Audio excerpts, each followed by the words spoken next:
The phone rang, a chilling harbinger of dread. On the other end, a voice, cold and demanding, spoke of Gemma McCluskie, missing for days, and of a hefty ransom. Who were these people? Why had they taken her? And what sinister game were they playing? The McCluskie family, desperate for answers, relayed the information to the police. The call was traced to Greenheath, Kent. A flicker of hope ignited. The police would bring Gemma home, wouldn't they? She would come home, yes, but not alive. Welcome to True Crime Diaries. Be sure to hit that subscribe button to stay up to date with my future videos. It's 100% free. Born on February 5, 1983, in London, Gemma McCluskie was described by those who knew her as a caring, selfless, and fun-loving individual whose main priority was always her family.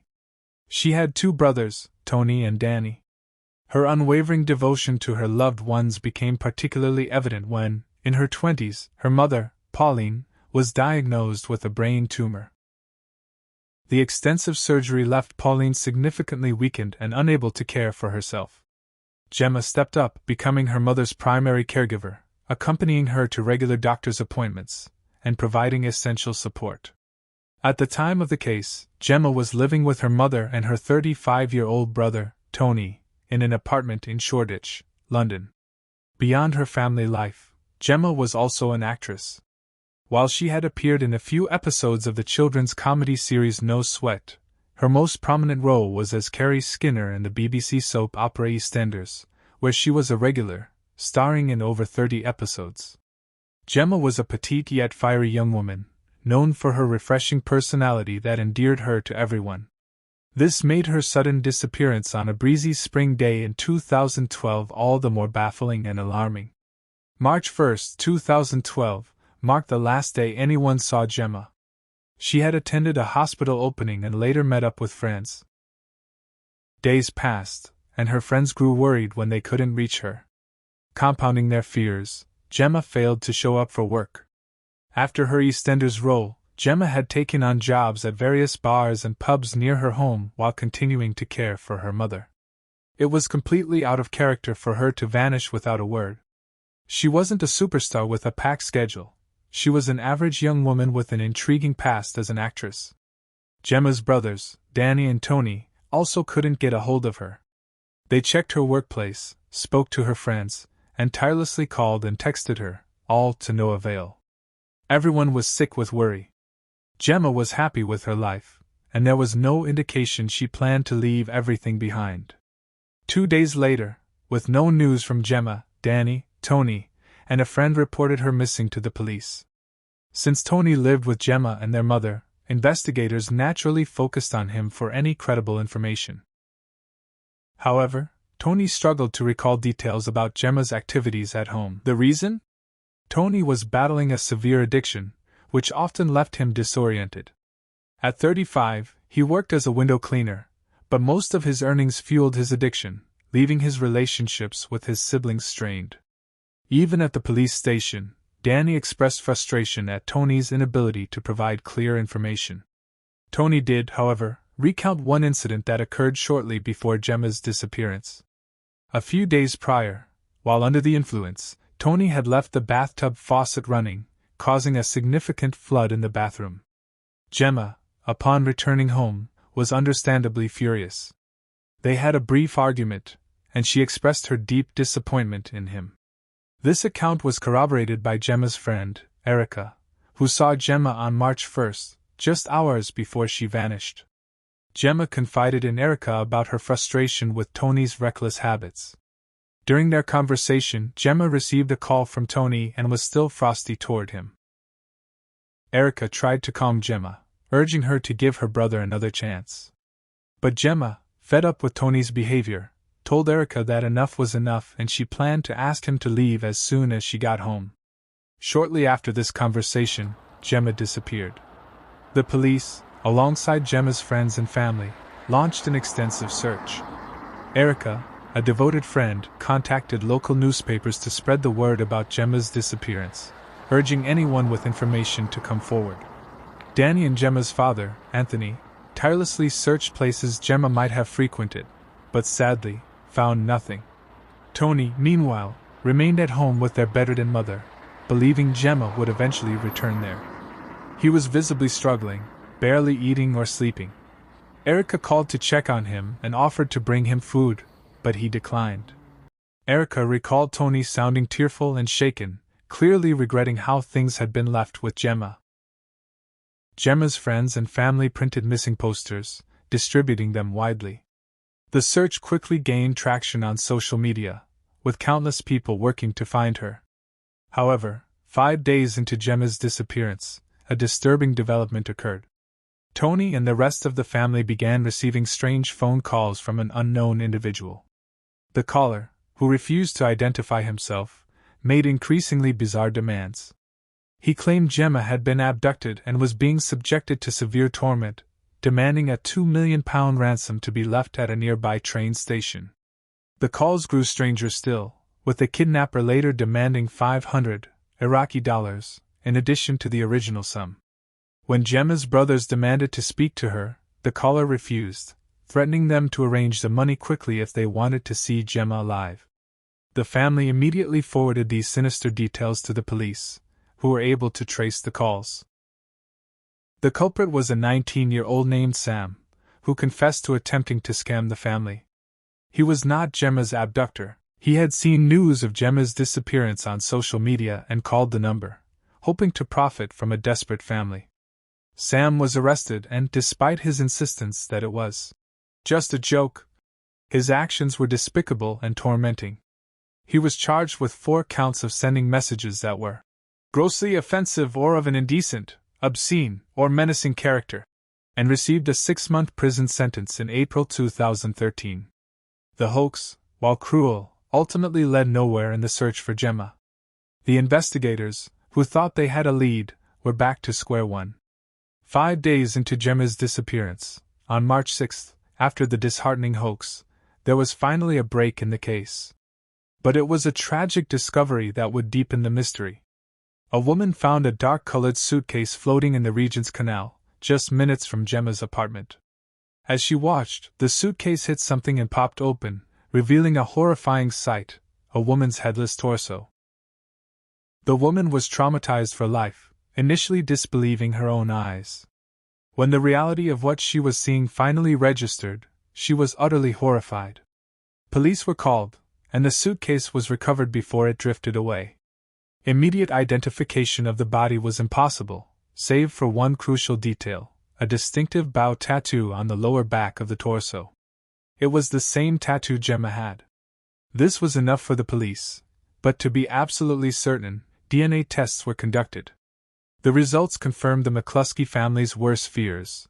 The torso belonged to 29-year-old Gemma McCluskie. The police, the community, and Gemma's family were utterly devastated. Who could have committed such a brutal act against Gemma, and why? The condition in which Gemma's body was found strongly suggested a personal vendetta, not a random attack. Someone was filled with immense anger toward Gemma, taking it out on her in the most horrific way, even dismembering her body. The investigators now had more questions than ever, but despite the grim discovery, a crucial detail they had overlooked before finally came into sharp focus. It had been in front of them all along. From the moment Gemma was reported missing, and through their regular meetings with the family, detectives had harbored suspicions about one person in particular, someone who shared Gemma's blood. The prime suspect in Gemma's case not only shared her DNA but also lived under the same roof. Police suspicions landed firmly on Gemma's brother, Tony McCluskie, stemming from his behavior after Gemma vanished. While everyone else, including Gemma's brother Danny and their father Anthony, was emotional and actively involved in the search, Tony remained remarkably calm and expressionless, mostly staying at home. Although he claimed his reason for staying home was to be there if Gemma returned, his casual demeanor about her disappearance raised red flags for the police. Once his addiction was factored in, Tony stood out from the rest of the family like a sore thumb. Before questioning Tony as a suspect, investigators needed evidence. They began by interviewing Gemma's family and friends, quickly uncovering the anything-but-perfect relationship between the siblings, which only intensified police suspicions. Tony was known to be abusive toward Gemma. Some of Gemma's friends recalled her wearing sunglasses and long-sleeved shirts to conceal bruises on her face and arms. While it's unclear if Gemma's family knew about the abuse or reported it, they did confirm that Gemma and Tony were not on good terms. Tony's drug use caused numerous problems, often escalating to arguments that angered Gemma. Gemma and her mother, Pauline, had even made several complaints to the police about Tony's uncontrollable addiction. Tony had frequently turned violent toward Gemma, and at one point, he had even attempted to gravely injure her during an argument. This information was crucial, but investigators needed concrete, incriminating evidence. They searched Gemma's phone and reviewed CCTV footage near her apartment, leading to a disturbing discovery. Tony's phone records showed he had called a taxi, but suspiciously, he had used a fake name. The CCTV footage revealed why. Tony was seen carrying a dark-colored, heavy suitcase out of Gemma's apartment, struggling to load it into the trunk. When the driver inquired about its contents, Tony claimed it was a sound system. Tony instructed the driver to take him to Dunstan Road, notably close to Regent's Canal, the very location where Gemma's torso was found. This all transpired around 11 p.m. on March 1st. Witnesses also reported seeing a man matching Tony's description dragging a heavy suitcase near the water. The rest, as they say, fell into place. On March 7th, just a day after Gemma's torso was discovered, Tony McCluskie was arrested on suspicion of murder. Further investigation revealed that Tony had attempted to cover his tracks by sending Gemma a text hours after her disappearance, saying, "Love you." This message, seemingly innocuous on the surface, was hauntingly out of character. Tony had never texted Gemma such sentiments before. He followed it with another text the next day, asking when she'd be home and what she was having for dinner, another uncharacteristic message. Investigators pieced together Gemma's timeline on March 1st. Gemma and Erica parted ways shortly after 1 p.m., followed by several calls between Gemma and Tony, some disconnected, one lasting 8 seconds. CCTV footage showed Gemma arriving at her apartment around 1:50 p.m. eerily. Her phone was turned off just 20 minutes later. Investigators believe this was the window in which Gemma was attacked or killed, and Tony was the one who turned off her phone. Forensic tests of both the taxi Tony took and the apartment revealed Gemma's DNA. It was clear. Gemma had been in that suitcase, and whatever happened to her had occurred in the very home she shared with her brother. On March 10, 2012, with overwhelming evidence against him, Tony was charged with Gemma's murder. Here's another twist in the case. Tony claimed he couldn't remember what happened on March 1st when Gemma came home. The only thing he recalled was fighting with Gemma and tackling her to the floor. He attributed his memory loss to being heavily under the influence of drugs, claiming he had more drugs in his system than blood or oxygen. However, the police were not prepared to let this excuse slide. It's not uncommon for defendants to use illegal substances as a scapegoat in murder trials, and Tony joined their ranks. He confessed that he and Gemma had another fight about the overflowing bathtub once she returned home. During the argument, Gemma told Tony to leave the apartment, at which point Tony became physical, grabbing Gemma, slamming her to the floor, and pinning her in place. Whatever happened next, Tony conveniently claimed not to remember, stressing that the drugs were responsible for his actions. A few months after Gemma's torso was found, detectives tragically discovered a human head in the same canal. Dental records confirmed it was Gemma. The coroner's findings were alarming: severe blunt force trauma to Gemma's head, suggesting she had been struck multiple times with a heavy object. This grim detail was key for the prosecution, proving Tony's deliberate actions. He had struck Gemma repeatedly until she died, then proceeded to dismember her body and load it into a suitcase. This evidence debunked Tony's drug-induced haze theory. Even if he was not of clear mind, dismembering a body, cleaning a crime scene, and ordering a taxi are complex tasks that require a degree of coherence. The taxi driver confirmed that Tony did not appear disoriented or in a trance. He was coherent, and showed no signs of swaying or confusion. Gemma's murder, therefore, could not be dismissed as a drug-induced blackout. Even if he had blacked out at some point, He could have stopped and called investigators when he regained consciousness, but he didn't.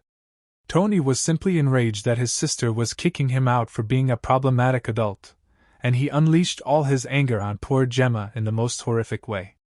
During the trial, as the gruesome details of Gemma's murder were presented, her father, Anthony, was visibly distressed and had to leave the courtroom. Tony, however, remained impassive, not batting an eye as the harrowing account of his sister's death unfolded.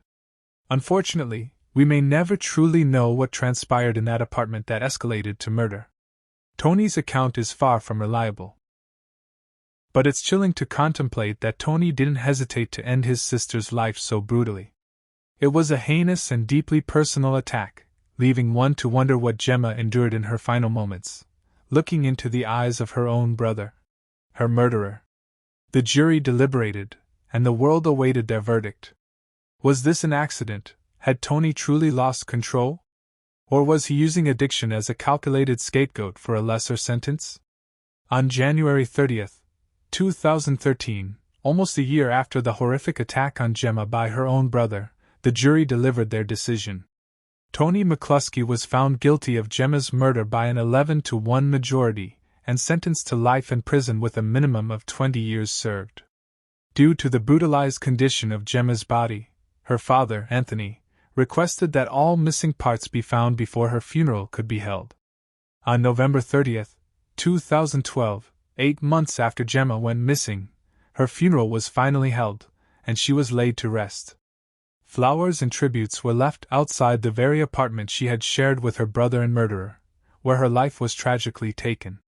Before his trial, Tony tried to reach out to his father, Anthony, writing letters and pleading for his belief.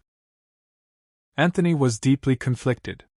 He loved Gemma dearly and wanted justice for her, but Tony was also his flesh and blood. He tried his best to stand by both of his children, one, a victim, and the other, the offender. However, when he realized that Tony showed no apology or remorse in any of his letters for what he did to Gemma, Anthony made the brave decision to disown him. Anthony poignantly stated that he had lost 2 children that day, a truly heartbreaking sentiment. Gemma's mother, Pauline, who was frail and ill when Gemma went missing and was subsequently found murdered, never came to terms with her daughter's death. Gemma had been more than just a daughter to her, she was her best friend. Tragically, in 2013, Pauline McCluskie passed away after a prolonged battle with various health ailments. This case is infuriating in so many ways. To think that Tony would use his addiction as a means to escape responsibility for a cold and calculated murder is unbelievable. Tony knew exactly what he had done. He had abused Gemma for years, and then, on that final day, he snapped and committed a crime from which there is no coming back. Kind, caring, and selfless Gemma lost her life simply because she no longer wanted to tolerate her brother's destructive antics. She and her mother longed for peace, for a home free from anxiety and resentment. She only wanted peace, and she paid the ultimate price with her life. Thank you for tuning into another episode of True Crime Diaries. As always, if you enjoyed this video, be sure to check out another interesting case on this channel and don't forget to subscribe. It's completely free and keeps you up to date with all my future videos.